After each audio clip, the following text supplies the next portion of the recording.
en esta computadora. Estamos grabando. Ahí va.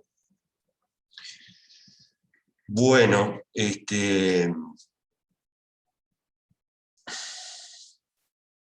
claro, la gran dificultad que vimos el otro día, el problema geométrico que la integral, el problema geométrico que la integral resuelve, que históricamente fue el problema que dio lugar a pensar en un concepto como integración, fue calcular áreas de figuras que el ser humano no sabía calcular, y de eso estuvimos discutiendo el otro día, ¿no? Y ahí se da el problema de siempre, o lo que hace la matemática muchas veces. Como tiene el concepto de límite, ¿qué es lo que hace? Aproxima lo que no sabe por cosas que sí sabe, y después hace un pasaje al límite. Esencialmente es esa la cuestión, y la integral se define así, porque o las sumas inferiores, o las sumas superiores, o la suma de Riemann, estoy repasando cosas que ustedes tienen en la cabeza de cálculo 1, es un poco eso. Particiono mi dominio, lo parto en pedacitos a mi dominio, y después en cada uno de esos pedacitos aproximo lo que yo quiero, área, volumen, hipervolumen. ¿A qué le estoy llamando hipervolumen? Si tengo una función definida de R14 en R, ¿no? Que ya no tenemos una interpretación clara de lo que estamos calculando geométricamente, porque perdimos dominio de la geometría por limitaciones nuestras. Pero esencialmente es eso, porque ¿qué son las sumas inferiores, o las sumas superiores, o las sumas de Riemann? Las sumas inferiores son aproximaciones por defecto. ¿Por defecto qué quiere decir? Que estoy cometiendo un error, me estoy acercando por debajo, me está faltando para llegar a lo que yo quiero. Las sumas superiores, ¿qué son conceptualmente? Una aproximación por exceso, estoy cometiendo un error por demás. Las sumas de Riemann, ¿qué son? Las intermedias, las que quizás esté cometiendo un error por exceso, o quizás esté cometiendo, las que están en el medio, están entre las sumas inferiores y las sumas superiores. Bueno, pero ¿qué hago a cualquiera de ellas si la función es integral? Le tomo límite. ¿Límite cuando qué? Cuando esa partición que yo hice de mi dominio, esos pedacitos, ¿qué pasa con el volumen de ellos? O el hipervolumen de ellos. Ahora se va a entender un poquito más lo que quiero decir con esto de volumen, hipervolumen. Pero ¿qué pasa cuando hago el límite, cuando esos pedacitos se van haciendo cada vez más chiquititos? Cada vez más chiquititos en dimensión 1, ¿qué significa? Que la longitud tiende a 0. Cada vez más chiquitito en dimensión 2, ¿qué significa? Que el área tiende a 0. Cada vez más chiquititos en dimensión 3, ¿qué significa? Que el volumen tiende a 0. Cada vez más chiquitito en dimensión 14 significará que el hipervolumen tiende a 0, pero es la misma historia. Nuevamente insisto, perdemos geometría, pero no perdemos la posibilidad de hacer teoría, digamos, ¿no? Entonces hago un pasaje al límite, ¿y qué digo? Si ese límite existe, se liquidó el problema. Eso es lo que yo estaba buscando. Ese es el área debajo del gráfico de la función, o el volumen debajo de una superficie, o bla, bla, bla, lo que estemos calculando. Y diré que la función como es, en caso que ese límite exista, es integrable. ¿En qué otra parte del curso apareció esto? La matemática actuando de esta manera. A ver si alguien me dice, porque yo les insistí muchas veces esto, de que la matemática lo que hace es quiere calcular algo desconocido y lo aproxima por cosas conocidas y después hace un pasaje al límite. ¿En qué otro concepto fundamental del curso eso está presente? No dimos series, hicimos algo parecido. Bueno, claro, sumar infinitos números no sabíamos. ¿Y qué hicimos para sumar infinitos números?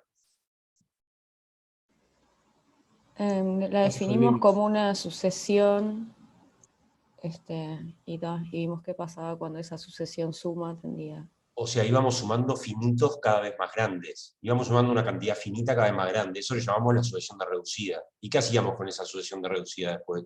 Le tomábamos el límite. ¿Y cómo definíamos que la serie convergía? Si ese límite existía o no. Otro ejemplo. Así que para sumar infinitos números, chiche, ahí estuvo esa modalidad. Otro caso en donde se vio ese mismo tipo de razonamiento. Las integrales impropias. Las integrales impropias, claro, vienen de la mano. María Victoria decía también las impropias. Las integrales impropias vienen de la mano de la serie, ¿se acuerdan? Hasta que lo dimos en conjunto, ¿no? Porque es un poco lo mismo. Es calcular el área de una región no acotada. ¿Y qué hacíamos para definir una integral impropia? Y bueno, íbamos calculando el área de una región acotada cada vez más grande, y después ¿qué hacíamos con el resultado de eso? Le tomábamos el límite y tácate, se terminaba. Si ese límite existía, la impropia era convergente; si ese límite no existía. Sácate. ¿Qué otro concepto del curso estuvo presente esto? Trascendente. Otro de los 4 conceptos fundamentales de este curso. ¿En dónde estuvo presente esto de aproximarme por cosas conocidas y después hacer un pasaje al límite?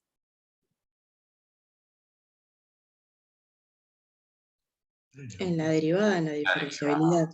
Claro, la derivada, porque la derivada, ni siquiera la diferenciabilidad, pero bueno, hablar de derivada o diferenciabilidad, que es el concepto que generaliza en este curso al concepto de derivada en dimensión 1, pero si yo quiero geométricamente calcular la pendiente de la recta tangente a una curva, ¿qué es lo que hago? Calculo pendientes de cuerdas, que sé calcular, y después ¿qué hago con esas pendientes de esas cuerdas? Tomo el límite cuando esa cuerda tiende a ser la tangente. Si ese límite existe, a ese número lo llamo derivada y diría que la función es derivable o redondeadita o que se parece a una recta.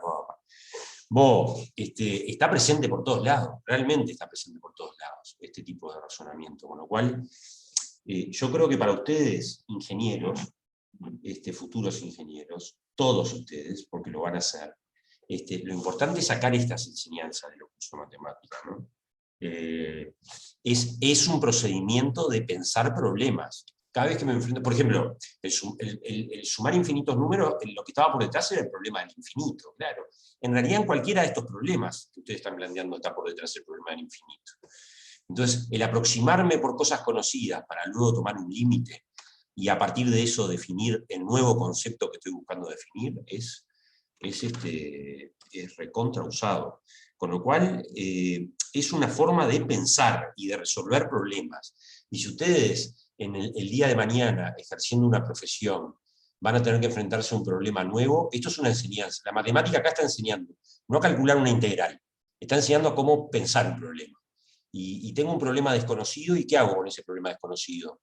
Lo aproximo por problemas conocidos. ¿Y uso qué cosa después? Bueno, una herramienta matemática que me permita aproximarme todo lo que yo quiero a eso desconocido. ¿Y cuál es esa herramienta matemática? El límite. Entonces, es una forma de pensar, verdaderamente es una forma de pensar para resolver problemas. Y es una de las cosas que enseña la matemática. Me parece que la matemática enseña ese tipo de cosas. Si es que algo enseña. Esto se me fue. Ahí voy de nuevo. Bueno, entonces, hagamos un poquito, volvamos a integración, ¿no? Supónganse que yo tengo un rectangulito. Lo voy a hacer en dimensión 2, pero van a ver que ahora rápidamente las cosas que voy a escribir las hago en dimensión más grande. Este rectangulito lo voy a llamar A1B1 a esta partecita y A2B2 a la partecita vertical. Esto es A1B1, el intervalo A1B1 por el intervalo A2B2. Así que a este rectángulo Q, lo puedo escribir como qué cosa. A ver si lo escribo bien, ustedes me paran.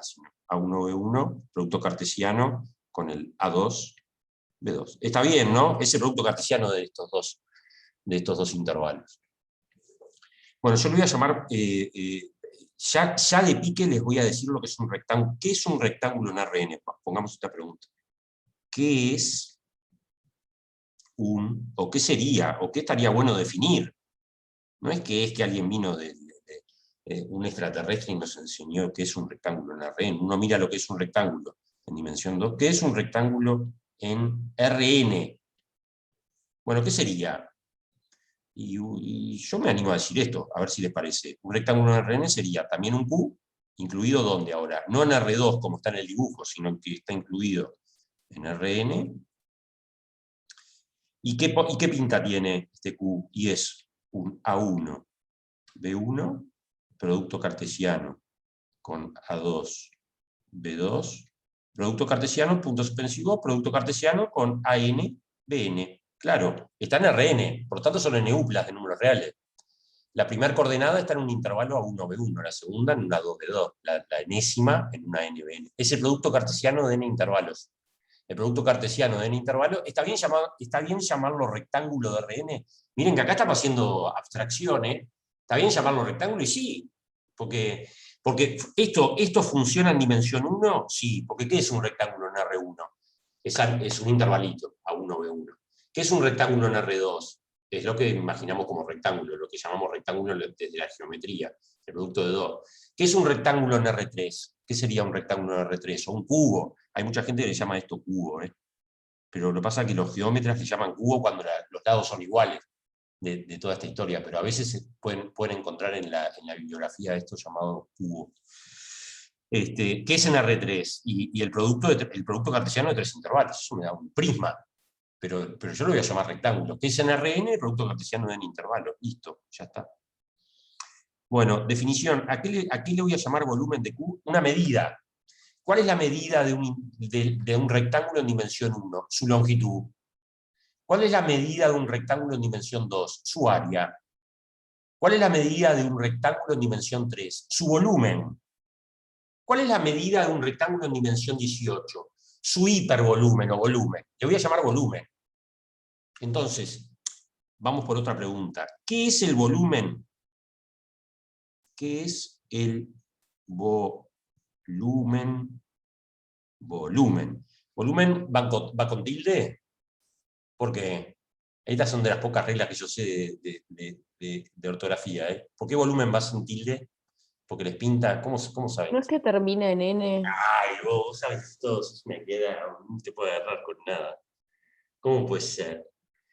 Y termina con N y ¿qué? ¿Y por qué no hay qué? ¿Cuál es la regla? Grave que termina en ¡Ah! Claro, está acentuada. Porque esto se engancha con el problema que les dije a pensar de lo esdrújulo, lo grave y lo agudo, y encontrar palabras que tengan el significado, cosas.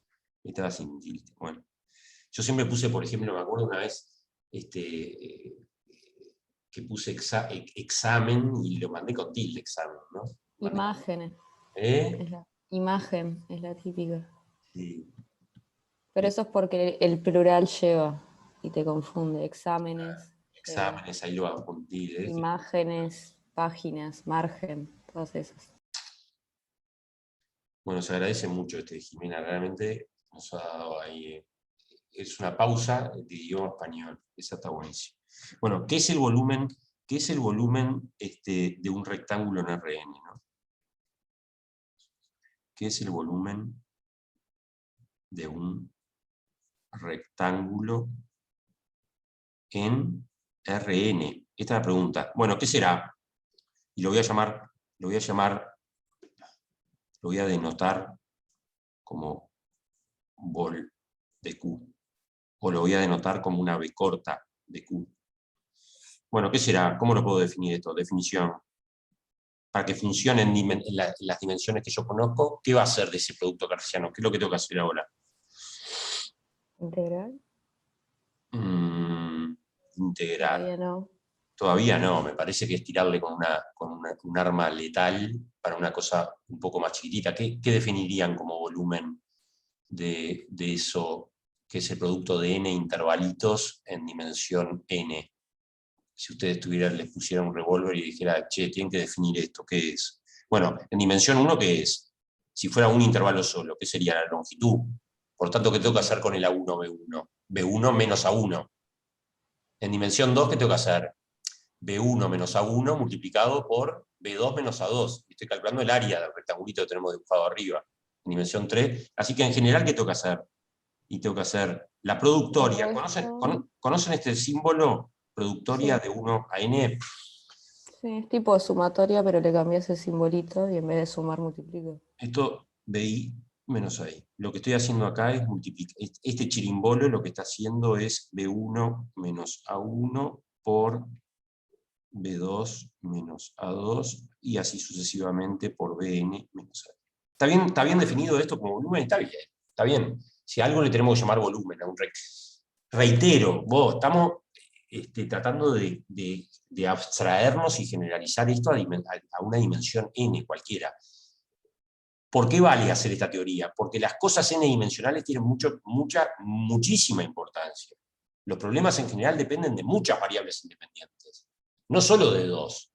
Pero el ser humano tiene que hacer la teoría para poder trabajar con esos objetos. ¿Qué perdió el ser humano por limitaciones propias del ser humano cuando se va a dimensión más grande que 3? La capacidad de dibujar, pero la única capacidad que perdió es la de dibujar. La teoría la puede seguir haciendo, eso es lo que estamos haciendo. La teoría la puede seguir haciendo. Bueno, Chiche, terminamos con esto, entonces ahora estamos en una función f definida en un rectángulo de estos, f definida de q incluido en Rn, y yendo a R, una función escalar. ¿Y qué le pido a esta función? Algo muy poquito, le pido re poquito, le pido solamente que sea acotada. Ustedes ya se imaginarán para qué pido que sea acotada la función, para que pueda hablar que en cada uno de los pedacitos en la cual les voy a particionar este rectángulo, pueda hablar de supremo y de ínfimo, y poder definirme las sumas inferiores y las sumas superiores. Voy a copiar lo que hicimos en cálculo 1, voy a hacer una copia. Vuelvo al dibujito. ¿Qué es particionar acá? Y a ver si me siguen. Cuando el dominio es un rectángulo, es muy fácil. Particiono lo de abajo, lo voy a hacer bien para que se vea de que los pedacitos no tienen que ser todos iguales. Particiono cada uno de los intervalos cuyo producto cartesiano es el rectangulito, y después ¿qué hago? Y bueno, levanto esas cosas. A veces me dan rayitas más apretadas, a veces me dan rayitas más grandes. Lo mismo en vertical, a veces me dan rayitas más apretadas, a veces me dan rayitas más grandes. ¿Qué me da esto? ¿Quiénes serían los puntos de intersección de eso? Sería la partición P1 y la partición P2 que tengo acá, que hice como el producto cartesiano. Y eso me dan rectangulitos acá. ¿Vieron? Particioné esto, que en dimensión 2 me da como rectangulitos. ¿Y cómo le llamo a cada uno de estos pedacitos? R sub I. Bueno, ¿qué es una partición de un... Bueno, acá tengo un R sub I, ¿no? ¿Qué es una partición de un rectángulo, entonces? Es un conjunto de estos R sub I. El conjunto de los R sub I, esto que dibujé, es lo que llamamos P, y P que es una partición de Q. Partición de Q. Che, en el dibujo está hecho para dimensión 2. Si tuvieran dimensión 3, ¿qué forma tendrían esos R sub I? Serían como cubitos. Cubitos. En dimensión enésima tienen hipercubitos, que están en dimensión n, que son productos cartesianos de n intervalitos. Siempre son pequeños productos cartesianos de n intervalo. Bueno, el conjunto, ¿vieron lo que entienden esta notación que escribí acá, ¿no? El conjunto de los R sub I es lo que llamamos una partición de Q. Así como si estuviéramos en dimensión 1, ¿esto está bien? Sí, porque es el conjunto de los puntos esos que me aparecen, los que elijo en un intervalito. En dimensión 2 es un conjunto de rectangulitos más chiquititos. No tienen que ser todos del mismo tamaño, por eso hice esto como bien irregular.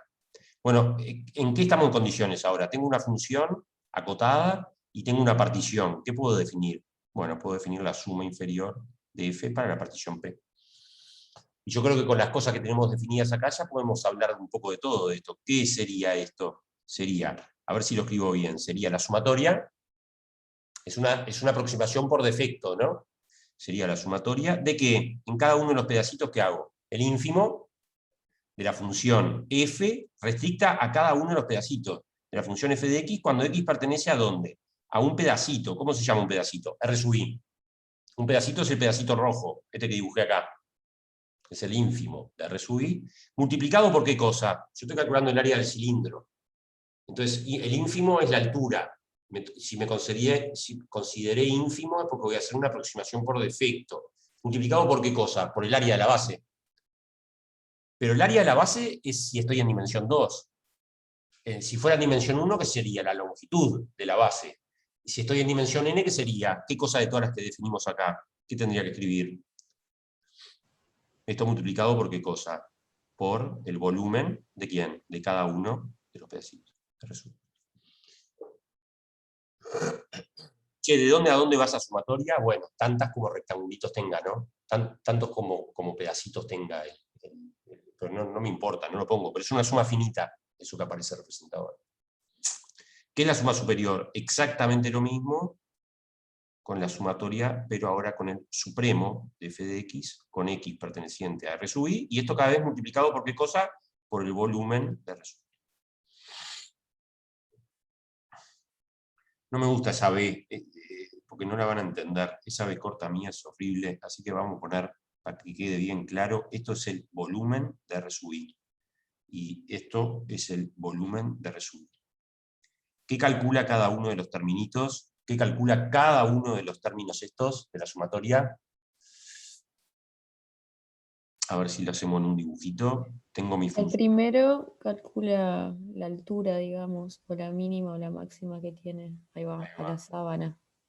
Tengo Q y tengo acá abajo un rectangulito. Estas cosas vale la pena detenerse. Este que estoy marcando acá en rojo es el R sub I. Lo que está arriba es el gráfico de la función. Entonces, ¿qué calcula esto? ¿Qué es lo que hago con este rectangulito? Lo subo.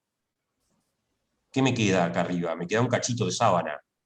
A ver si me están entendiendo lo que estoy haciendo. Estoy subiendo el cilindro generado por el rectangulito de abajo, corto con el grafiquito de arriba y me queda eso que es una región que yo no le sé todavía calcular el volumen. Estoy en el mismo problema, porque ¿qué tiene como techo? Una superficie.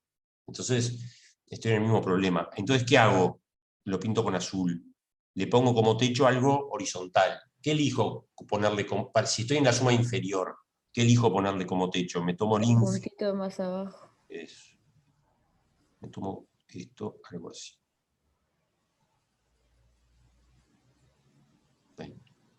¿Qué es esta altura? Esta altura que aparece representada acá, esta altura es el ínfimo de F. Esta altura es el ínfimo de F cuando X pertenece a 3. O sea, la altura es en realidad, digamos, uno de los segmentos verticales, lo que hay de... Lo que es el ínfimo es esta, la longitud de esto, digamos. Ese es el ínfimo. Y si estoy calculando una suma superior, ¿qué es lo que hago? La pinto de otro color. Si estoy calculando una suma superior, miro un planito, pero que tenga como altura, un cachito de plano, pero que tenga como altura el supremo. Entonces me tomo esta longitud que me aparece acá, esta que es el supremo. En lugar del ínfimo, el supremo. Y si estuviera calculando una suma de Riemann, ¿qué me tomo como techo? Un planito intermedio entre el ínfimo y el supremo. Eso se llama suma de Riemann. Bueno, estas cosas sí las sé calcular, sí, porque ¿en qué se convirtieron? Tanto la figura azul como la figura naranja, en prismas. Y de prismas yo sé calcular el volumen. ¿Cómo se calcula? Lado por lado por lado. Pero no en dimensión 2, en dimensión n, porque lo acabamos de definir. En dimensión n lo definimos. ¿Qué es el producto cartesiano? ¿Qué es el volumen del producto cartesiano de 8 intervalos? El producto de las longitudes de esos 8 intervalos. Así que todo esto lo estamos dibujando en dimensión 3, pero todo esto es válido, toda esta teoría es válida para la dimensión que ustedes quieran. ¿Sí? ¿Se va siguiendo la cosa?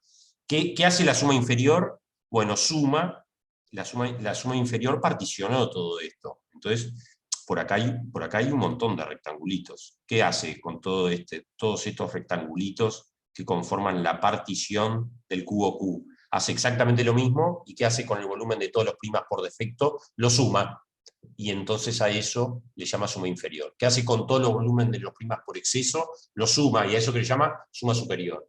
Y si quisieran hacer uno intermedio, lo suma, ¿y cómo le llama eso? Suma de Riemann, que es una suma que es una aproximación intermedia entre la suma inferior y suma superior.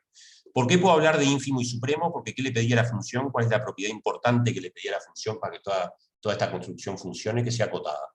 Al ser acotada en cada uno de los pedacitos, no sé si hay máximo y mínimo, podría no haber máximo y mínimo, pero seguro que hay. Hay supremo y hay ínfimo. Eso es ser acotada, eso me asegura y me justifica el hecho de escribir ahí supremo e ínfimo en lugar de máximo y mínimo, ¿no? ¿Qué tendría que poner para que hubiese máximo y mínimo? ¿Qué sería suficiente poner? En lugar de acotar tendría que pedir algo más fuerte. ¿Qué tendría que poner? Ese cerrado. El dominio es cerrado, porque los rectangulitos estoy considerando cerrados, son compactitos, pero de la función no tendría que pedir alguna propiedad un poco más rica para hablar de máximo y mínimo, no solo acotada. ¿Qué tendría que pedir? Que sea continua. La continua, claro, porque si es continua en cada pedacito.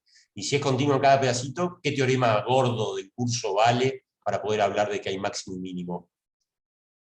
Weierstrass. Weierstrass. El Weierstrass en dimensión n cualquiera. Ahí va. ¿Se entendió? ¿Sí?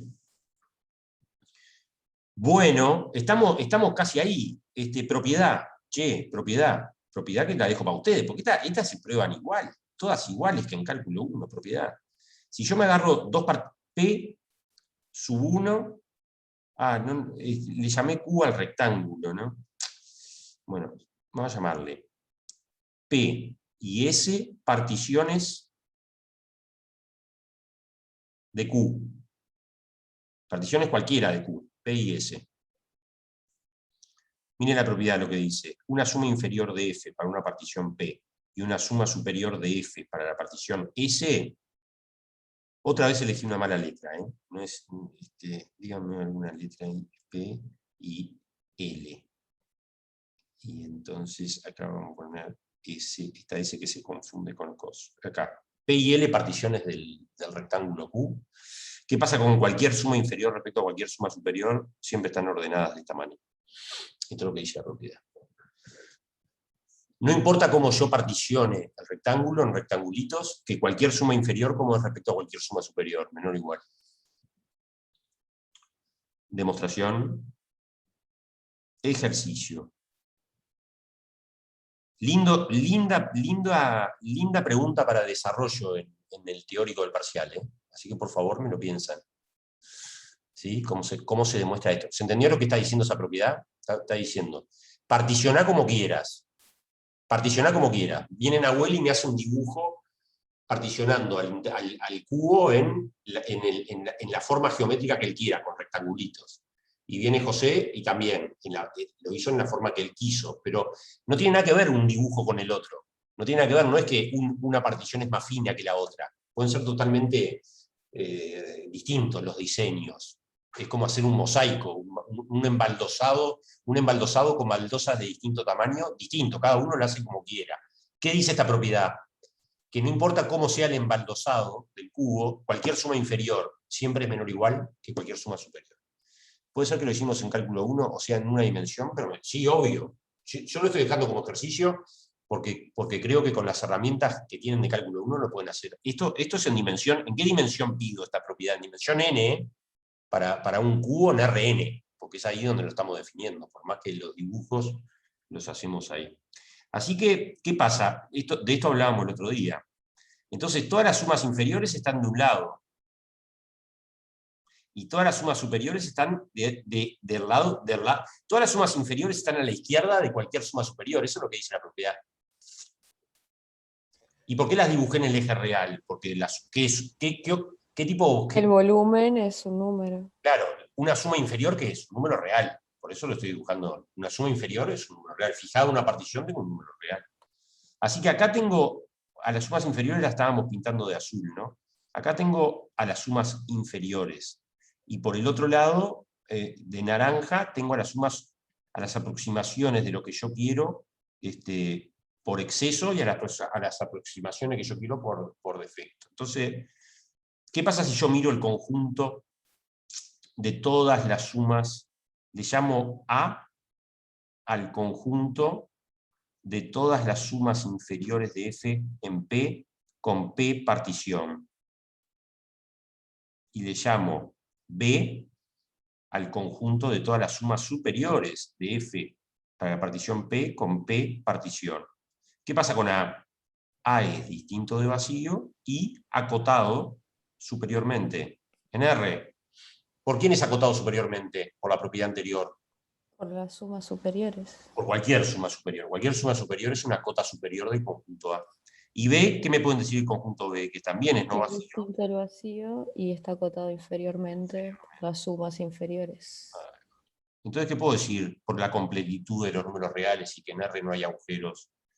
Que existe el sub de A. Hay una cota azul, llamémosle, que es la óptima, es la menor de las cotas superiores para el conjunto A. Y hay una cota naranja, que es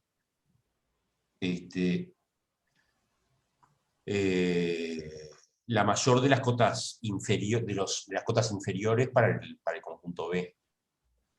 Así que a este azul, ¿quién es? Este azul es el sub del conjunto A, y este es el ínfimo del conjunto B.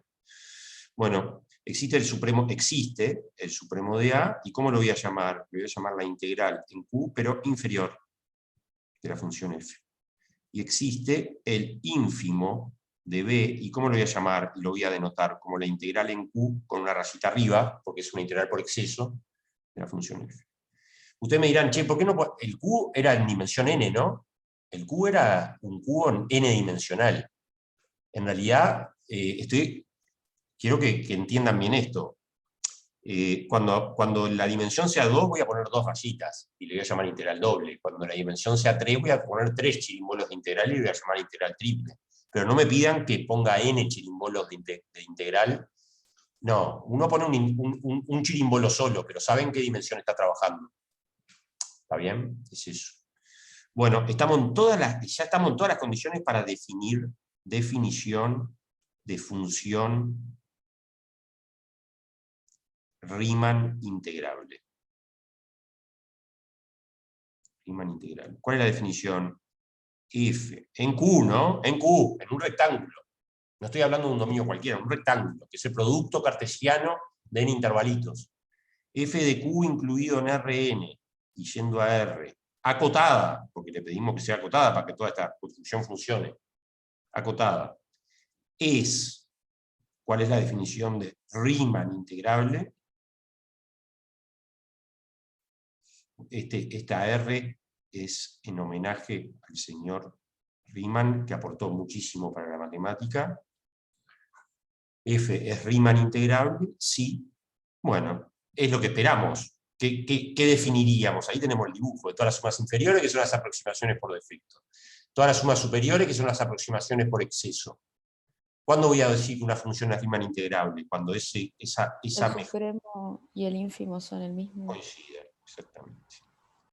Si la integral en Q por defecto de F es igual a la integral en Q por exceso de F.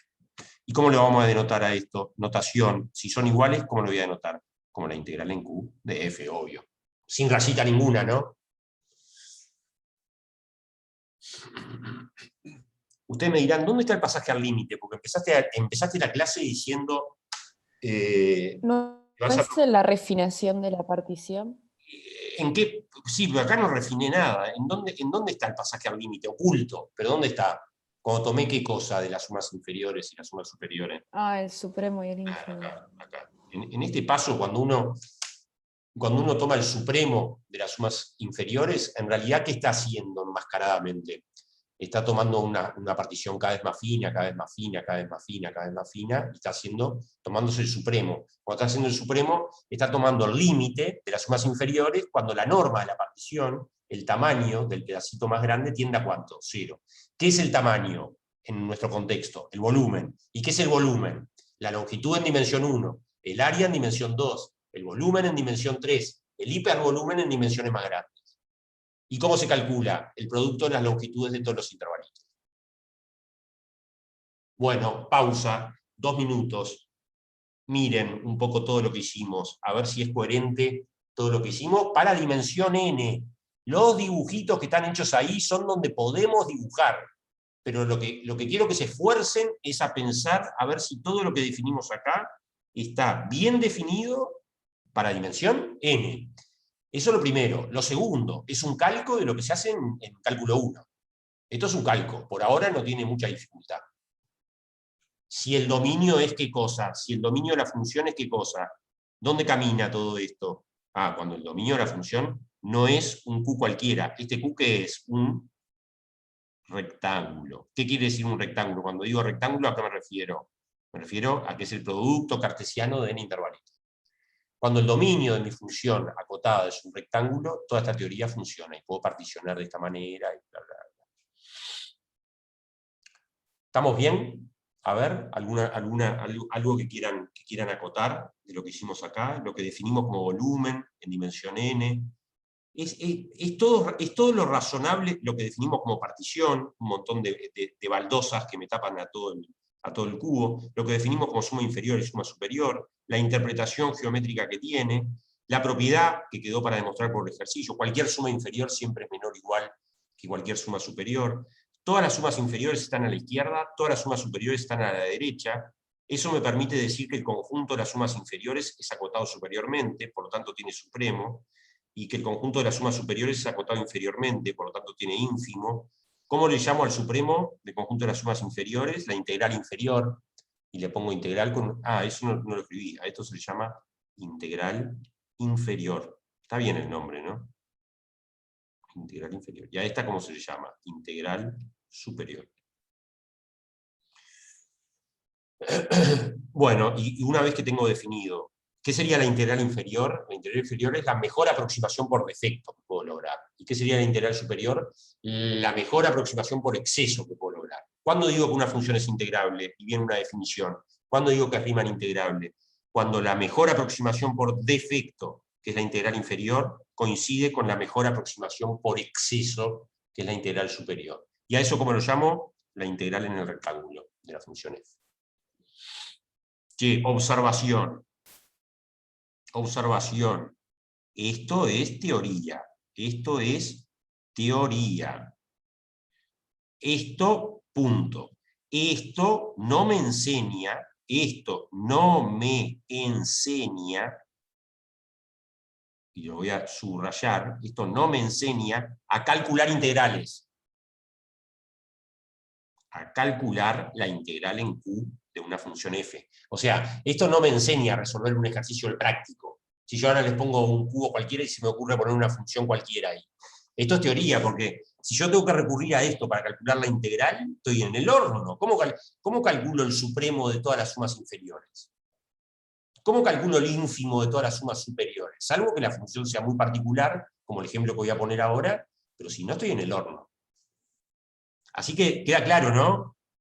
Necesitamos... ¿Qué está diciendo esta frase? Que se necesita hacer más teoría ¿para qué? Para que si me piden calcular una integral doble, tenga herramientas para calcular. En cálculo 1, ¿qué herramientas? ¿Cuál fue la herramienta fundamentalísima? El teorema fundamental del cálculo. Esa es la herramienta fundamental. Calcular una primitiva y después evaluarla en B, evaluarla en A y restar esos dos números, la regla de Barrow. Pero acá necesitamos también herramientas, un teorema que juegue ese rol, como para ver cómo se calcula en un cubo n-dimensional una integral. No sabemos, todavía no sabemos. Lo que hemos hecho hasta ahora es que parece que todo se repite, teniendo cuidados para dimensión n, por lo menos para un cubo. La cuestión se repite. Entonces, ejemplos.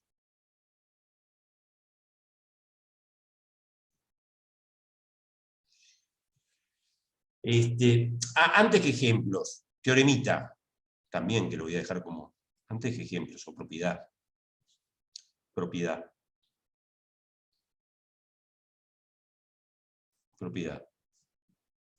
F es Riemann integrable.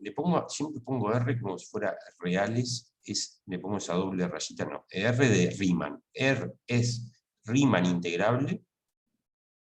A ver si lo que voy a decir está bien. Sí y solo sí.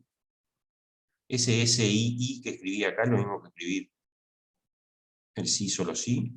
Dado un epsilon, dado un numerito, para todo epsilon, existe una partición P, existe P, partición de Q, tal que miren el dibujito este, yo quiero que la barrera azul y la barrera amarilla sean la misma. Entonces, ¿qué quiero? Yo quiero que el supremo de las sumas superiores y el ínfimo de el supremo de las sumas inferiores y el ínfimo de las sumas superiores coincida. O sea que en mi teoría lo que quiero, voy a hacer otro dibujito. Una bolita donde estén ambas particiones.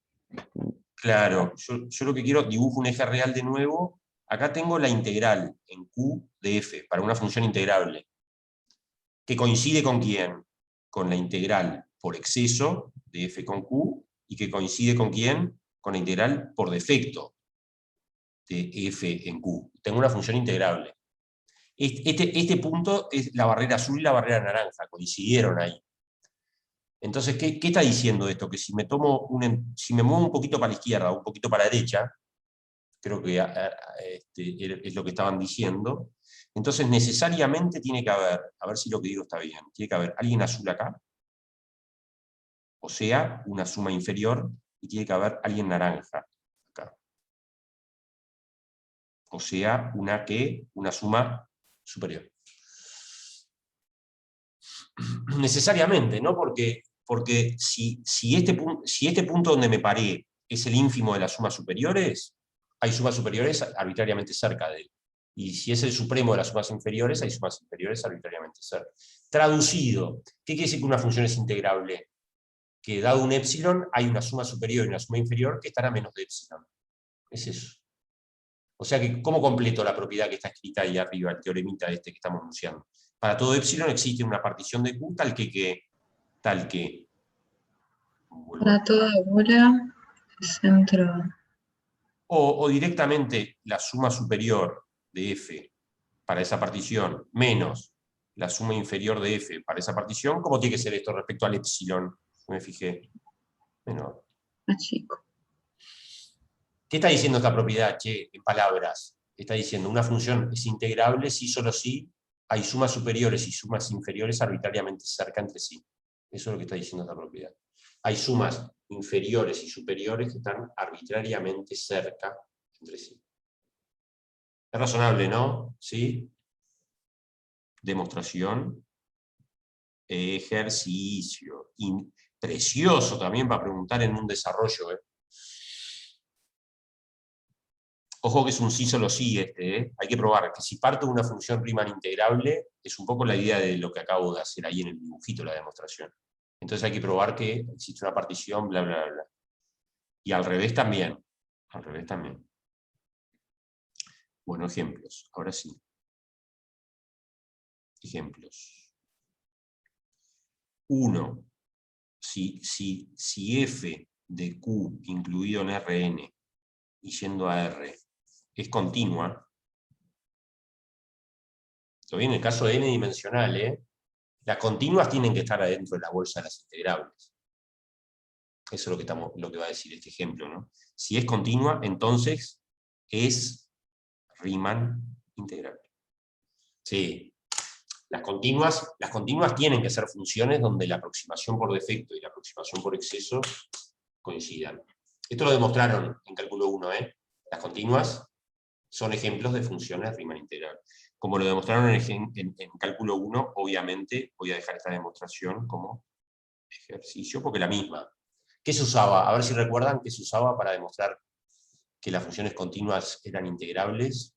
Usaban que una función continua en un intervalo cerrado y acotado tenía una propiedad un poco más fuerte que la continuidad. ¿Cómo se llamaba esa propiedad un poquito más fuerte?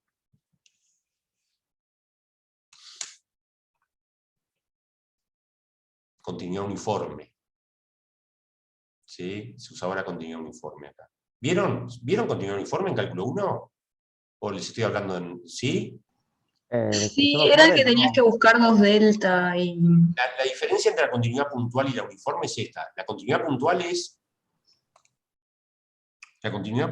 que ¿qué es continuidad de una máquina o de un proceso? Es que dado el error de salida, existe un error de entrada, tal que si entro a menos de ese error, entonces salgo a menos de lo que yo prefijé. El error de entrada, ¿cómo le llamamos usualmente? Delta. Entonces, ¿qué quiere decir continuidad puntual? Que para cada punto donde yo me pare, para cada entrada a esa máquina, hay un error de entrada para el mismo epsilon. Pero ese delta depende de qué? De dos cosas. Cuando es continuidad puntual, depende del error de salida que yo me fijé, que usualmente lo llamamos epsilon, y del punto donde estoy estudiando la continuidad. Por eso se llama continuidad puntual.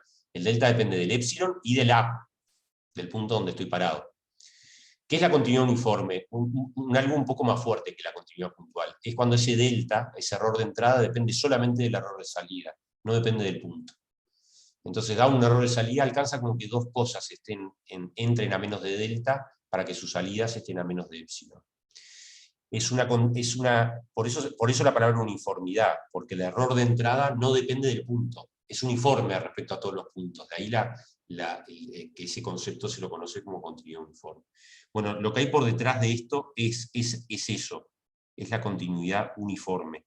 ¿Por qué? Porque una función continua en un compacto, y esto es un compacto. ¿Por qué es compacto esto? Uniforme. ¿Por qué es un compacto este Q que me aparece acá? Porque es un producto cartesiano de intervalitos cerrados y acotados. Así que es un cerrado y acotado, la Rn, por lo tanto es un compacto. Bueno, una función continua en un compacto es uniformemente continua. Entonces, vale la misma demostración que hicieron en cálculo 1, para probar que es Riemann integrable. O sea que en la bolsa, la consecuencia de esto es esto. El conjunto de las funciones continuas está incluido en el conjunto de las funciones Riemann integrables. El conjunto, lo que dice este ejemplo es que el conjunto de las funciones o de los procesos continuas está incluido en el conjunto de las funciones Riemann integrables.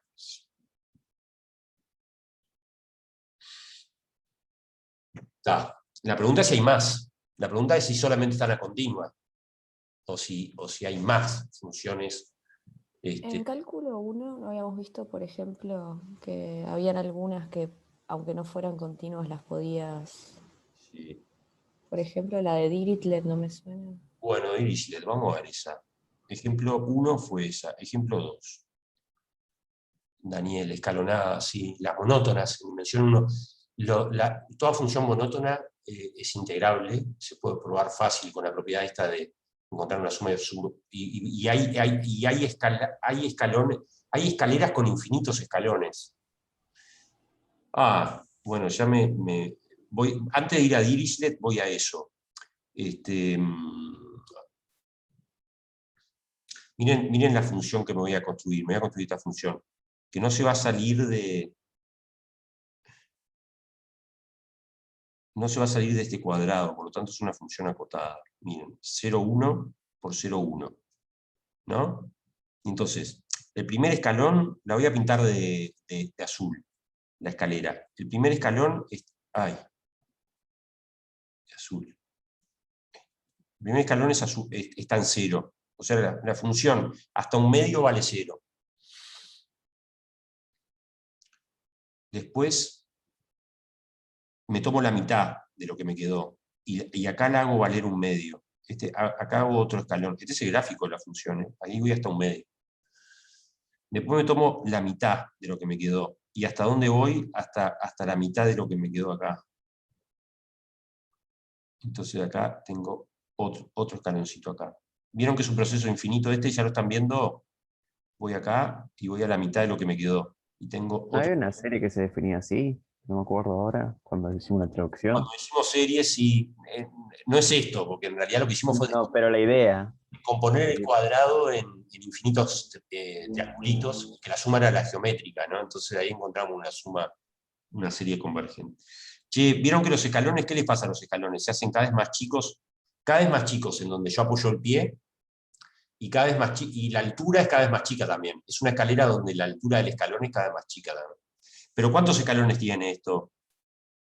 Se van apretando ahí, pero ¿cuántos escalones tiene? Es una escalera infinita. Bueno, esta función claramente, esta f, está definida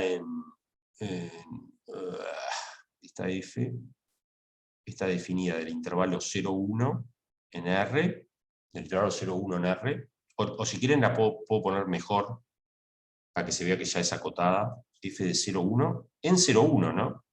No es sobreyectiva, no recorre a todo el intervalo 0,1, pero nunca se sale del cuadrado. La f va del 0,1 en 0,1. Y claramente el conjunto de discontinuidad de f, ¿se acuerdan que llamábamos D de f al conjunto de discontinuidad? Es infinito. Es un infinito numerable. A ver si comparten. ¿Qué era infinito numerable? Que se fue el conjunto de los puntos de discontinuidad. Poner una lista. Poner una lista. ¿Y quiénes son las discontinuidades acá? Son este 1 medio, que es la primera discontinuidad, después este x1, este x2, y así sucesivamente. Van a haber un montón de... Es donde paso de un escalón a otro, la discontinuidad, ¿no? Pero vieron que es numerable, porque lo pude poner en una lista, así que es un infinito numerable. Bueno, y f es integrable. F es integrable por tener qué propiedad, por ser que monótona. Monótona creciente. Todas las funciones monótonas, cálculo 1, todas las funciones monótonas una escalera para arriba, Eso o una es escalera para abajo. porque había un teorema que decía que si tenías una sucesión monótona tenía límite y el límite era el supremo. Eso es por esto, porque vas a poder probar que dado un epsilon vas a poder encontrar una partición de esto tal que la suma superior menos la suma inferior te va a quedar menor que epsilon. Jorge, ¿y es una escalera de puntos nada más? ¿Monótona? ¿Qué quiere decir una escalera de puntos? Ya ahí, si me haces Algo parecido a eso, solamente con puntitos. solo puntos, el gráfico es solo puntos, pero ahí ya Sí. mi dominio son solo puntos también, ¿no? No es un intervalo, porque ¿cómo hago? Yo estoy haciendo una teoría para hablar de integración, pero con un dominio, los dominios tienen que ser rectángulos, en dimensión 1 es un intervalo entero. ¿Cómo haces una escalera de puntos con todos los reales del intervalo 0,1? Monótona. Donde cada punto va Claro, subiendo. ¿Me entendés lo que te digo? Te va a quedar, sí. te va a quedar una curva. Cuando unas todos esos puntos, te va a quedar una curvita. Una curvita que puede estar rota en algunos lados. Pero es imposible que vos me subas, en cada punto me subas, porque si en cada punto me subís, si la haces discontinua en todo punto, te vas a salir del intervalo del cuadrado ese. Te va a quedar no vas a poder hacer una suma. Porque viste que acá no te saliste del cuadrado, porque en realidad, si vos sumás la altura de todos los escalones, te queda una serie geométrica para sumar. Y esa serie geométrica es convergente. Por eso que no te salís del cuadrado 0,1. Si vos en cada real del intervalo 0,1 quisieras saltar, tendrías una cantidad no numerable de saltos, y eso se escaparía del intervalo 0,1. No te quedaría acotada la función. Tendrías problemas con eso. Se entendió, muchas gracias. Bueno, entonces, a la pregunta, el conjunto de las funciones Riemann integrables es más grande que el conjunto de las funciones continuas, recontra más grande. Pedir que una función sea integrable es pedir muy poquito, es pedir muy poco a la función en términos de propiedad de buen comportamiento. Las continuas son una parte, ser continuo es una parte de las integrables, pero las integrables tienen un montonazo de cosas. Es más, acá uno podría calcular cuánto vale la integral, ¿no? Porque es calcular el área de todos estos rectangulitos. Calculo el área de este, calculo el área de este, calculo el área de este, y voy a tener que sumar ¿qué cosa? Voy a tener que sumar una serie, pero esa serie seguramente va a quedar geométrica o algo del estilo, la voy a poder sumar. Así que puedo efectivamente calcular eso. Así que hay un montón, este conjunto es clave para decir si una función es Riemann integrable o no. Ese conjunto de ahí es clave. El conjunto de los puntos de discontinuidad. Acá encontramos un ejemplo de un conjunto de puntos de discontinuidad numerable y la función sigue siendo Riemann integrable. Bueno, ejemplo 3. El conjunto ¿no? El C incluido en R. No me voy por ahora no les puse ejemplos en dimensión 2, pero el Cantor. Me agarro el Cantor, que me aparece acá, y me defino la función así. Me defino la función del 0,1 en R, tal que f de x vale algo parecido a Dirichlet, pero solo con el Cantor. F de x vale 1 si x está en Cantor, y 0 en caso contrario. A ver si entienden lo que estoy haciendo acá. Lo que estoy haciendo acá es, el gráfico de esta función es una porquería. Tengo el 0,1, pero ¿quién era el Cantor? El Cantor era como nubes de puntos por algunos lados, ¿no? Hay grandes agujeros y hay nubecitas de puntos por ahí, hay nubecitas de puntos apretados. Después hay grandes agujeros negros. El Cantor quedaba una cosa espantosísima, ahí era un ejemplo patológico de un conjunto compacto. Bueno, ¿qué es esta función? Esta función, ¿cómo es el gráfico? Que lo pinto en azul. El gráfico es, estas nubes, a ver, estas nubes, ¿a qué altura están? Altura 1. Todas estas nubes las subo a 1. ¿Y el resto cuánto vale? El que no es Cantor, vale 0. El gráfico de la función esta sería lo que dibujé en azul ahí. Las nubes están en altura 1. ¿Lo ven? ¿Sí? En realidad acá hay rojo también metido. Lo azul y lo rojo se mezclan. O sí que, María, que ¿estás hablando con alguien en el chat? ¿O conmigo? No, te estoy preguntando 0 si no. Si no Ah, es que el Cantor vale 0. caso contrario, dice. Este CC que escribo acá, María, es en el resto. Ese CC quiere decir en caso contrario. O sea, esta función vale 1 si x está en Cantor y 0 en caso contrario. Bueno, f es Riemann integrable. Ahora lo vamos a justificar en un ratito. F es Riemann integrable. En un ratito. Porque va a ser consecuencia de un elegante teorema de esta teoría. En un ratito. Bueno, ejemplo, ¿cuál era este? Ejemplo 3. Ejemplo 4. Vamos a dimensión 2 o dimensión n. Lo voy a dibujar en dimensión 2. Supónganse que tengo f de 0,1 al cuadrado en R. Y que, así que la función esta está definida en un cubo, ¿no? 0,1 por 0,1. Este es el cubo. Y que ¿qué sería la generalización de Dirichlet? Sería algo así. F de xy,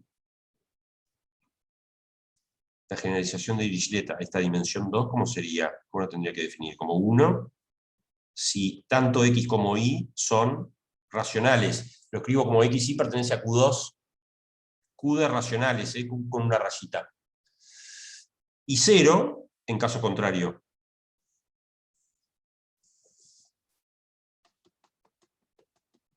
Bueno, no voy a dibujar el gráfico de esta función, porque ustedes ya saben de que el conjunto de las parejas de racionales, ¿qué propiedad tiene en el cubo 0,1 por 0,1? Es densa. Y el resto también es denso. O sea, los que son parejas de racionales andan por todos lados, y los otros también. Esta función vale 1 en las parejas de racionales y 0 en los otros.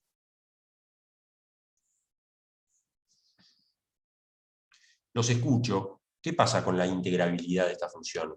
Entonces, si fuera todo coherente con cálculo 1, la respuesta debería ser no. Porque en cálculo 1, en dimensión 1, este era el ejemplo que uno tenía en la manga, como ejemplo de una función que no era Riemann integrable, ¿no?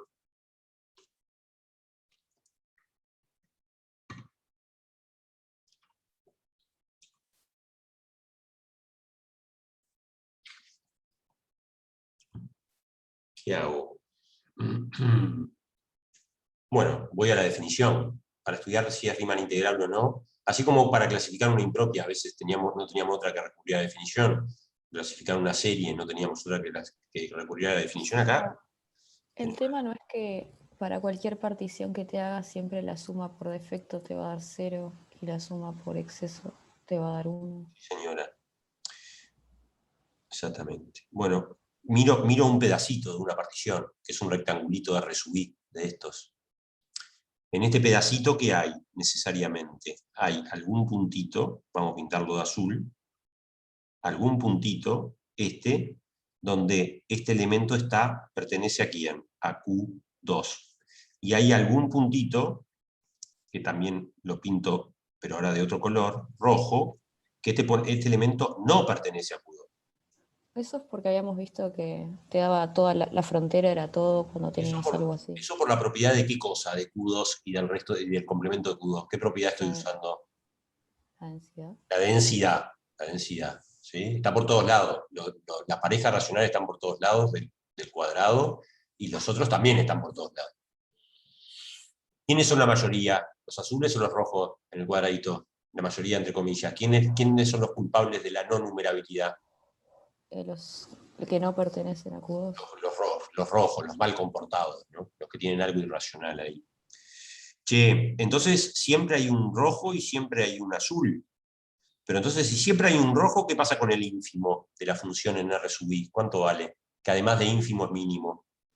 0. Vale 0. Y si siempre hay un azul, ¿cuánto vale el supremo? Que además de supremo es máximo. 1. ¿Terminó? ¿Por qué terminó entonces? Porque cuando voy a calcular la suma inferior, lo que tengo que hacer es, cuando calculo la suma inferior de f para una partición cualquiera, voy a terminar calculando el área del rectangulito R sub I, lo tengo que multiplicar por qué altura, por por 0. Por lo tanto, ¿cómo me va a dar la suma inferior? 0. Y la suma superior, en lugar de calcular por altura 0, ¿por cuánto tengo que calcular? Por altura 1. Entonces ¿qué me da el área de este rectangulito R sub I por 1? Me da el área del rectangulito R sub I. Cuando yo termine sumando todos los rectangulitos R sub I, como los rectangulitos R sub I me recubren a todo el cuadrado 0,1 por 0,1, la suma de las áreas de todos los rectangulitos, ¿qué me da? El área del cuadrado todo. Por lo tanto, ¿cuánto vale la suma superior para una partición cualquiera? 1. Para cualquier partición, para toda P partición. ¿Qué pasa acá con esto de las sumas inferiores y las sumas superiores? Hoy las pintábamos de azul. Las sumas inferiores siempre valen 0.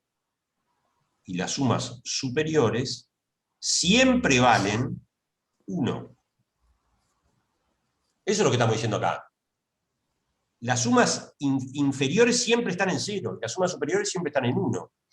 Así que, conclusión, ¿quién es el supremo de las sumas inferiores? Bueno, es lo que llamamos la integral, en este caso, en el 0,1 al cuadrado de la función f. La integral por defecto. ¿Cuánto me da la integral por defecto? Es el supremo del conjunto formado solo por el 0. Así que esto me da 0. ¿Y cuánto me da la integral en el 0,1? Acaban de resolver una integral doble. Esto ya es una integral en dimensión 2. Porque el dominio, ¿cómo es? El dominio es un cubo, pero un cubo en dimensión 2. ¿Sí? Esto si fuéramos por ende, es la primera integral doble que resolvemos. ¿Cuánto vale por exceso esto? Es el ínfimo del conjunto formado solo por el 1. ¿Pero cuánto vale el ínfimo del conjunto formado solo por el 1? Vale 1. ¿Y cómo es 0 y 1? Dos números que cómo son entre sí, distintos. ¿Cuál es la conclusión? Que la integral inferior y la integral superior, ¿cómo son? Distintas. Por definición, ¿qué podemos decir? Que f no es, por suerte, Riemann integrable. Por suerte porque si este era el ejemplo que teníamos en dimensión 1 como una función que no era Riemann integrable, bueno, acá tenía que pasar lo mismo.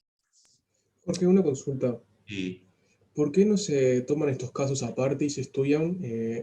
Por ejemplo, a mí se me ocurre que está sumando un infinito numerable, ¿no? Entonces, en vez de decir que no es integrable directamente, podría decir que tiene área 0. Se me ocurre por ese lado. El infinito numerable que vos estás haciendo referencia serían las parejas racionales. Exactamente. Entonces vos lo que decís es que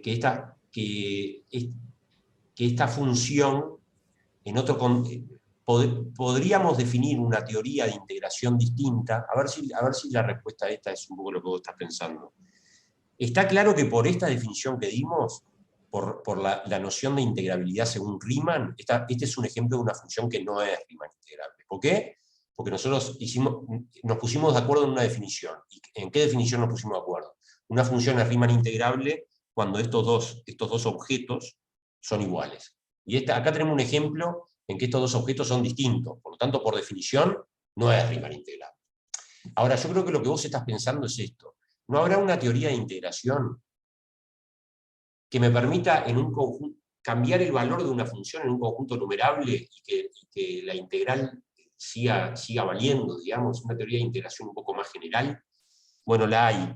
Viste que a esta le llamamos Riemann integrable. Hay otra teoría de integración que incluye a esta, pero que es más general, que se llama la integración según Lebesgue. Entonces haces una teoría distinta y se llama funciones Lebesgue integrables. Bueno, esta función de Dirichlet, cuando la función es Lebesgue integrable, pasa a ser integrable. Pero es una teoría un poco más general, que tiene aplicaciones para otros mundos. En este mundo de cálculo que nos estamos moviendo ahora, con la noción de integración según Riemann es suficiente, porque en general vamos a trabajar con funciones continuas, o que a lo sumo tienen no funciones tan feas como esta, pero sí hay teorías de integración que incluyen a esta función como función integrable. Sí, efectivamente. No sé si esto responde a tu pregunta. Sí. Hay teorías de integración donde la función de Dirichlet va a ser integrable, pero no es integrable según Riemann, que es la que estamos construyendo ahora. Hay teorías más abstractas de integración donde esta función, porque tu intuición es razonable, porque vos decís, che, esto es casi una función constante, la cambio en Q2, en Q2 vale 1, está bien, pero es un conjunto numerable, de los infinitos es el más chico, entonces se alcanza con que en ese conjunto yo le cambie el valor funcional, la baje a 0, y esta función está muy cerca de ser continua, a menos de un conjunto insignificante, digamos, que es un conjunto numerable. Sí, es una teoría mucho más general y bien interesante, pero no es la noción de integración que estamos trabajando en este curso, ¿está bien? Y para un futuro ingeniero que en general trabaja con cosas continuas, esta teoría de integración es más que suficiente. Es más que suficiente en el sentido de que vos no vas a trabajar con cosas muy patológicas, no te va a aparecer una función de Dirichlet, salvo que te dediques a una ingeniería de investigación, a la academia, y qué sé yo. Pero uno en la vida real, lo que uno mira, el ser humano ve, en general es continuo. Las cosas que uno ve son continuas, una discontinuidad no es... ¿Qué quiere decir? Que no existen autos fantásticos que cambien de velocidad 0 a velocidad 1 instantáneamente. No existen autos fantásticos, no se ha inventado todavía de cambiar de velocidad 0 a velocidad 1. Puede pasar que un auto cambie muy rápido de velocidad 0 a velocidad 1, pero el gráfico, ¿cómo sigue siendo? Sigue siendo un gráfico continuo. Hay una curva que me va de 0 a 1. No hay un cambio instantáneo de 0 a 1, que es una discontinuidad. Entonces, el mundo en general en el cual trabajamos y el que nos rodea es un mundo continuo. La discontinuidad es un invento de la matemática. Riemann integrable acepta la noción de integrabilidad, según Riemann, acepta las discontinuidades, porque acá tenés ejemplos, por ejemplo, mirá el ejemplo anterior, tenés el conjunto de Cantor como el conjunto de discontinuidades, sin embargo es Riemann integrable, o sea, tenés una función que tiene una cantidad no numerable. ¿Te acordás que Cantor era un ejemplo de conjunto no numerable?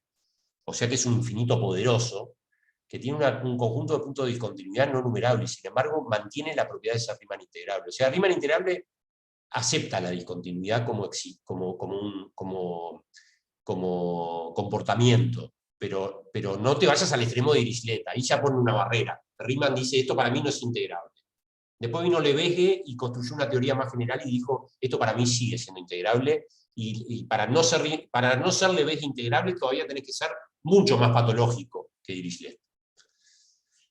Es re interesante eso. Bueno, busquen por ahí, integral de Lebesgue, y googleen por ahí, van a encontrar un poco cómo se construye, capaz que miran un poquito eso, pero Lebesgue, ahí va.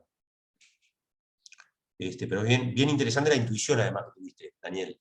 Pasa eso, esa es la intuición que tuvo seguramente Lebesgue al hacer su teoría, porque él dijo, che, si yo a un conjunto lo cambio a una función, la cambio en un conjunto insignificante, porque ser numerable es medio de decir que es insignificante, ¿me vas a decir que por eso la tipa deja de ser integrable? Está buenísima la intuición. Bueno, para Riemann sí. Para Riemann sí, porque Riemann definió que estas dos integrales tenían que ser iguales, la por exceso y por defecto, para ser Riemann integrable. Pero hay teorías más generales que bueno, incluyen otras cosas. ¿Estamos grabando? ¿Me acordé de grabar José Pedro? Sí, estamos grabando, perfecto. Muchas gracias, ¿entendió? Bueno, bárbaro, Daniel. Buscá después, mirá que son... Por ejemplo, vieron que yo siempre les hablo, y para vos, Daniel, sobre todo después de la charla que tuvimos el otro día, de algunos cursos que se les interesa la matemática, son cursos que están buenos para complementar los cursos que van a tener acá en facultad. Ustedes van a tener una serie de, yo qué sé, 5 o 6 cursos, no más, de matemática. Hay cursos que complementan pero muy bien la formación, y que complementan en el sentido, incluso si no van a hacer la licenciatura en matemáticas, si van a seguir haciendo ingeniería pura, son cursos que me parece que todavía dan una formación matemática que es muy importante para un futuro ingeniero. Hay 2 cursos fundamentales que yo meto en ese conjunto. Uno es topología, que obviamente no tengo que justificárselos porque ya les hablé de la importancia de la topología cuando estuvimos metidos en ese tema. Pero allá en ciencias se da un curso de topología pura, o sea, es un semestre dedicado a estudiar topología. Entonces, ese curso me parece fundamental para cerrar la formación. Y el otro es el que estudia este tipo de cosas, que es medida. Se llama medida e integración. Un curso de medida, teoría de la medida. Entonces, me parece que si en el futuro llegan a tener un poquito de tiempo, aún haciendo ingeniería, y tienen tiempo para irse a facultad o para agarrar una clase, un curso grabado de topología y de medida, un curso, algún Open CEMAT que haya, así como está en los Open Fin, algunas clases, cursos grabados deben haber allá en ciencias también, agarrar un curso de topología y agarrar un curso de medida y aunque sea de oyente, en el tiempo libre, estudiarlo. Me parece que Una está... pregunta, ¿tenés idea? Viste que en el IPA también hay topología, tipo en tercero. ¿Tenés idea si es parecido a ciencias? Bueno, ciencia en general da un curso de topología general. La topología que se da en el IPA... SNR también. No, es topología de espacios métricos. O sea, ok. ¿no? Siempre No estudia es de espacios raros. Sí, siempre estudia universos donde por lo menos tenés una distancia definida. No, o sea, la otra es más general, digamos. Hay estructuras todavía más generales que una métrica que se llaman una topología, que es una familia de abiertos y que cumplen determinadas propiedades, que no necesariamente provienen de una métrica. Y los cursos, a eso se le llama topología general, donde uno puede hacer toda la misma, todavía más abstracto, es más, da más libertades una topología que una métrica. En la medida que uno tiene estructuras cada vez más fuertes, la capacidad de movimiento de uno en el volaseo, en ese espacio, pasa a ser más rígida, tenés menos capacidad de movimiento. La topología, un espacio topológico, lo que llaman un espacio topológico no métrico, es un espacio que tiene una estructura todavía más débil que una distancia, y por lo tanto las patologías que pueden pasar ahí adentro son mayores. Las cosas raras que pueden pasar son mayores, porque está menos atado, la estructura te ata menos, entonces las cosas raras pueden ser más. Pero para lo que pienso en un futuro ingeniero, me alcanza con un curso de topología de espacios métricos. Yo les hablé mucho de este Lajes Lima, que tiene libros de cálculo divinos, de análisis matemáticos, se los puse además, me acuerdo cuando empezamos este curso, que se los nombré a ese brasilero como un tipo que escribe matemática divino. Tiene un libro, que cuando vimos topología se lo nombré también, que se llama Espacios Métricos. Y ese es un libro de topología de espacios métricos espectacular, divino. Que de hecho me parece que alguno de ustedes lo había conseguido no, alguno de ustedes había conseguido el libro de Lajes Lima de cálculo, de análisis, y lo había colgado, había dado el vínculo en el foro, no me acuerdo. Eso fue muy al principio del curso. Bueno, en fin, nos fuimos para otro lado, pero nos fuimos para lados interesantes. Nos fuimos para lados interesantes, no es pérdida de tiempo esto. Es recomendable, esos dos cursos, topología y medida, me parece que, vieron que acá queda mucha cosa colgada, ¿no? Para cada una de estas cosas uno tendría que quedarse clases y clases conversando. En estos cursos de cálculo ustedes reciben como una presentación de las cosas muy rápida, y hay cosas muy profundas de las cosas que estamos hablando hoy. Entonces yo cuando les digo de que estaría bueno que vayan a hacerse un par de cursos allá, cuando terminen los cursos de acá, si tienen tiempo, es para complementar un poco la formación y ver alguna de estas cosas que las vemos muy superficialmente, con un poco más de profundidad, qué sé yo. Bueno. ¿Vos hiciste la licenciatura, Jorge? No, yo hice un camino rarísimo. Mirá, soy profesor de matemática y hice el IPA. Ah, ¿hiciste el IPA? Yo me parecía por cómo das, ultra didáctica. Fui docente además, después volví al IPA como docente y fui docente de topología muchos años. Después me dediqué, ahí descubrí que me gustaba la matemática y seguí, no en la licenciatura, me fui del país y ya empecé a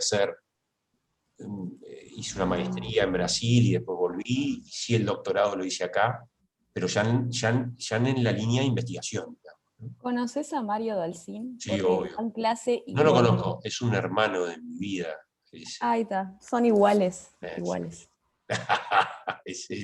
O sea, él es la versión zen, estado zen, y vos sos la versión más intensa, pero... Bueno, él fue uno de mis 2 testigos de mi casamiento, el marito y mi padre. Así que ahí ese Le voy a decir. ese es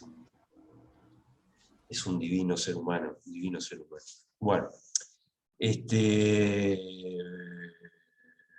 a ver en qué está. Estábamos acá.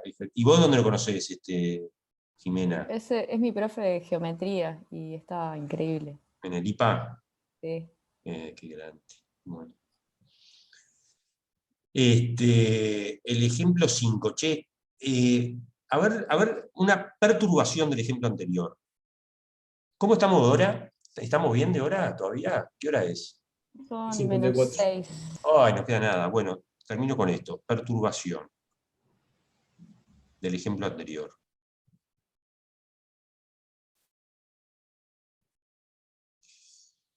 Yo creo que lo que está pasando acá es que alcanza con que Dirichlet lo tenga en un conjunto que no sea insignificante, digamos, para que la función no sea Riemann integrable. Miren, voy a hacer Dirichlet, pero solamente en una bandita. A ver si me entienden este ejemplo. Acá la función vale 0. Estoy nuevamente en el intervalo 0,1 por 0,1. La función vale 0 y la función vale 0. Y en esta bandita que acabo de rayar acá, en una bandita, vale Dirichlet. O sea, vale el ejemplo anterior. A ver si me entendieron para no tener que escribir tanto. Esta función vale, está definida en el cuadrado 0,1 por 0,1, vale 0 en el rectángulo de la izquierda, en todo el rectángulo de la izquierda. Vale 0 en el rectángulo de la derecha. Y en la bandita del medio, que ya les digo que puede ser arbitrariamente angosta, no me importa el ancho que tenga, puede ser muy angostita, vale Dirichlet. ¿Qué quiere decir que vale Dirichlet en la bandita del medio? Que en las parejas racionales es 1. ¿Qué decía Jimena? No, eso. Eso. Que en algunos puntos va a valer 0 y en otros 1. Eso. ¿Está? Así que se entendió cómo es esta función. Vieron que es menos patológica que el ejemplo anterior. El ejemplo anterior, la bandita rayada era todo el cuadrado. Acá, este conjunto rayado es el DDF, es el conjunto de los puntos de discontinuidad. Pero en el rectángulo de la izquierda es continua, y en el rectángulo de la derecha también es continua, porque es constante igual a 0. O sea que, ¿qué hice en este ejemplo 5? ¿En qué consiste la perturbación esta? Achiqué el conjunto de los puntos de discontinuidad, lo achiqué, es menos. Pero vieron que sigue teniendo área, tiene menos área, pero sigue teniendo área. Bueno, yo creo que esta función les dejo para que lo hagan, pero yo creo que esta tampoco es. F no es Riemann integral. Y voy a hacer una perturbación todavía más extrema, ¿no? Más extrema. Imagínense que del 0,1 por 0,1 me elijo una cosa insignificante, una islita acá, muy chiquitita. Pero ¿qué sigo manteniendo? Que tenga área, que tenga área. Me elijo una islita muy chiquitita y en esta islita vale Dirichlet.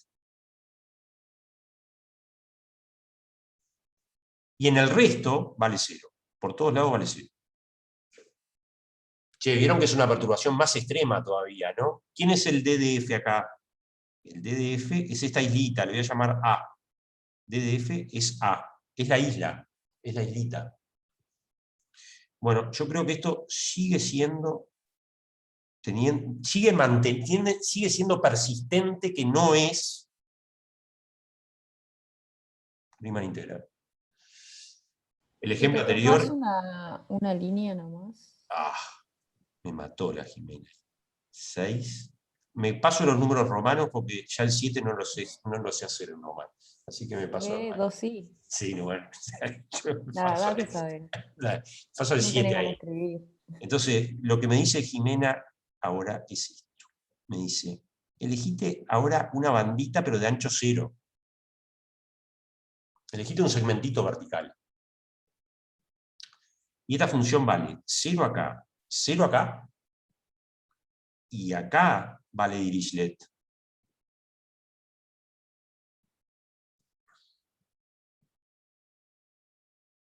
Más extrema, ¿no? Che, ¿qué cambió del ejemplo 5 y 6 al 7? A ver si me lo pueden decir en términos de área. En uno el área es 0, en el 7, y en los otros el área es distinto de 0. En los ejemplos anteriores el área era positiva. Y cuando hablo de los ejemplos anteriores, estoy hablando de un conjunto muy particular, que es el que parece que va a ser decisorio en esto de ser integrable o no, que es el conjunto de donde la función se porta mal, donde la función es discontinua. En los ejemplos anteriores, el DDF tenía área. En este ejemplo, el DDF tenía área. En este ejemplo, el DDF no tiene área, ¿no? El área es 0, porque es un palito en un cuadrado, no tiene área. Bueno, DDF acá, llamémosle, supónganse que esto es un medio. ¿Quién es DDF? Y este es el cuadrado 0,1 por 0,1, ¿no? El DDF, ¿quién es el conjunto de los...? ¿Hay puntos de discontinuidad acá? Sí, hay. ¿Y quién es? Es todo el segmento. La bandita que tiene... O sea, a ver si lo escribo así. Un medio entre llaves, multiplicado por 0,1. A ver si es esto el segmento, ¿está bien escrito? Sí. Es el 1 medio, solo el 1 medio, multiplicado por el 0,1, ¿no? Son esas parejitas. Eso es el segmento. Este es el DDF. Voy a decir por acá. DDF es insignificante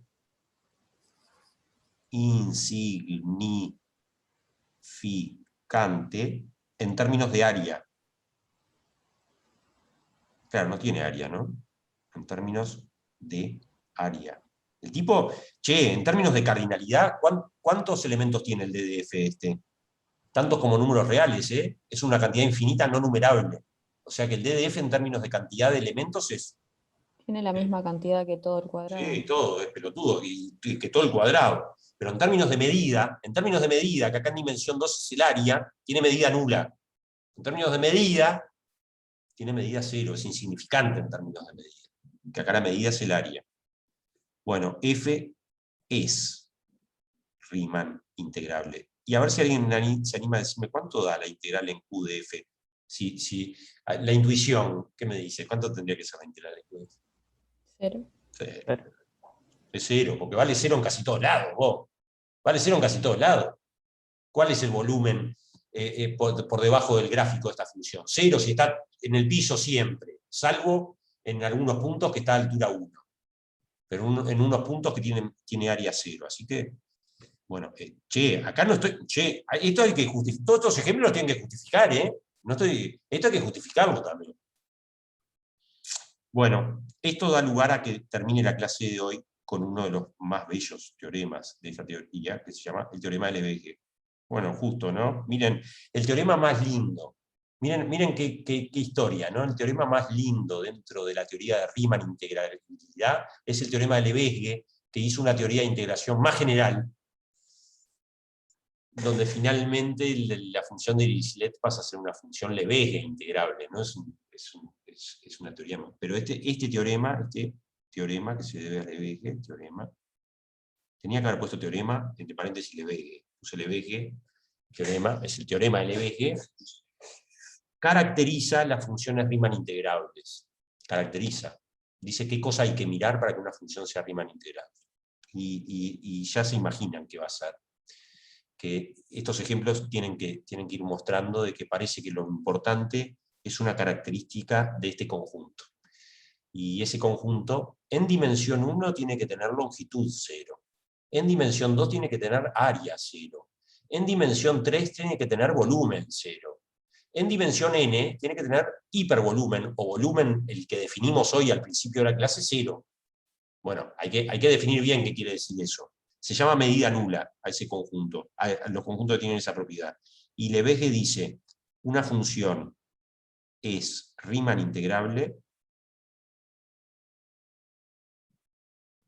si y solo si, acuérdense que ese I es si y solo si, es un teorema de caracterización, son los teoremas más lindos que buscamos. El conjunto D de F tiene medida nula. Bueno, ¿por qué puse entre comillas medida nula? Porque es un concepto que lo tenemos que definir, pero ella no nos da el tiempo. Entonces, empezamos la clase del miércoles definiendo el concepto de medida nula. Pero este teorema es es el teorema de integración, porque me da una caracterización final de cuando una función es Riemann integrable. Por ejemplo, para funciones de Chau Jimena, para funciones de R2 en R, ¿qué me tengo que fijar? Que el conjunto de los puntos de discontinuidad no tenga área. Para funciones de R3 en R, que el conjunto de los puntos de discontinuidad no tenga volumen.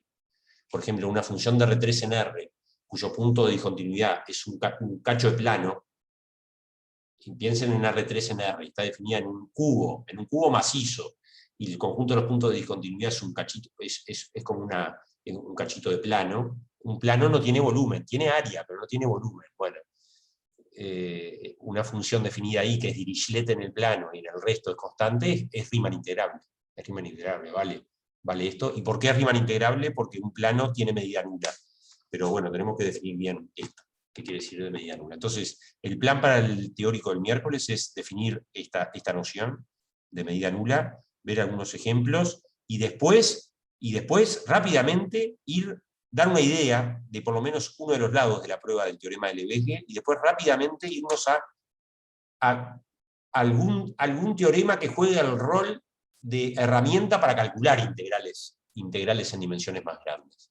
Y ese va a ser el teorema de Fubini, el que nos va a decir, che, vos tenés que calcular la integral en el 0,1 cuadrado de una función f de xy de dos variables de x de y, tenés que calcular esta. Bueno, calculá primero la integral entre 0 y 1, calcular la integral entre 0 y 1 de esta función, integrarla respecto a di como si fuera cálculo 1 y estuviera haciendo la x constante, y al resultado de esto que te va a dar una función, lo que va a desaparecer de esta integral, ¿qué es? Va a desaparecer la y, que la voy a evaluar entre 0 y 1, pero va a quedar la x. Bueno, el resultado de esto, integrarlo entre 0 y 1, pero respecto a x. Bueno, el resultado de esto es la integral doble en el 0,1 cuadrado de tu función. Bueno, esto es un recontra pelotudo teorema que es debido también a un señor muy importante que se llamó Fubini, y es el teorema Fubini. Este es el teorema que me va a decir, una integral en dimensión n la podés calcular como n integrales de dimensión 1, iterando. Primero calculas una, al resultado le calculas la otra, al resultado le calculas la otra, al resultado le calculas la otra. Y ahí se terminó, porque es una herramienta poderosísima, porque yo ya sé calcular integrales en dimensión 1, que fue lo que aprendieron en cálculo 1. Entonces, si tengo un teorema que me va a decir que para calcular una integral con n chirimbolos, puedo ir calculando n integrales con un chirimbolo solo, estoy bárbaro, estoy en buen camino porque yo ya sé calcular integrales con un chirimbolo solo.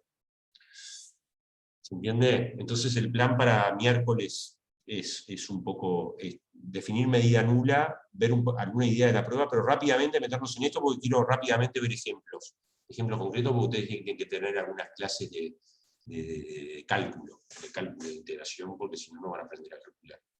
Y acuérdense que el jueves tenemos paro general, y que la clase del jueves la vamos a tener el sábado. Este sábado también. ¿Estamos? Bueno, paramos un ratito. ¿Qué hora es? 11:06. 11:06. Rafael, ¿sos vos que vas a contar algo en el práctico, el ejercicio 8, 9? ¿Sos vos? Sí, sí. Paramos 10 minutos y nos vemos. Son 11:07, arrancamos y cuarto. Está, dale. Arrancamos y cuarto. Y Rafael nos va a contar. ¿Qué ejercicio, Rafael? El ejercicio 8 del práctico 9. El ejercicio 8 del práctico 9. Notable. Vamos arriba. Dale, viene bien.